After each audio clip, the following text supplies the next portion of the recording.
Hello అండి. Welcome to my channel. ఈరోజు ఒక నీతి కథ తెలుసుకుందాం. కోడి పావురం స్నేహం.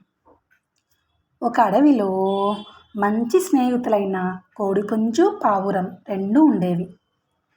ఒకరోజు వేటగాడు అడవికి వేటకు వచ్చి కోడిపుంజును చూస్తాడు. కోడిపుంజును తెలివిగా పట్టుకొని సంచిలో వేసుకొని ఇంటికి వెళ్తుంటాడు. ఇదంతా చెట్టు మీద నుంచి గమనించిన పావురం స్నేహితుడిని ఎలాగైనా కాపాడాలి అనుకుంటుంది. వేటగాడు వెళ్ళే దారిలో పావురం చనిపోయినట్టు నటిస్తూ పడుకుంటుంది.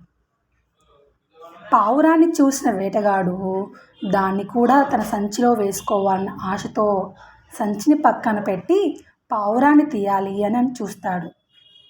ఇంతలో తప్పించుకోవాలని విలవిలలాడుతున్న కోడి సంచి నుంచి పారిపోతుంది. దీంతో పావురాన్ని పట్టుకునే లోపు పావురం ఎగిరిపోతుంది. అలా పావురం వేటగాడిని మోసం చేసి కోడిపుంజును కాపాడుతుంది. ఈ కథలో నీతి ఏంటి అంటే, ఆపదలో ఉన్న స్నేహితులను ఆదుకోవాలి. అంతే అండి స్టోరీ. మీకు కనుక ఈ స్టోరీ నచ్చితే ప్లీజ్ లైక్ చేయండి, షేర్ చేయండి, సబ్స్క్రైబ్ చేయండి. Thank you.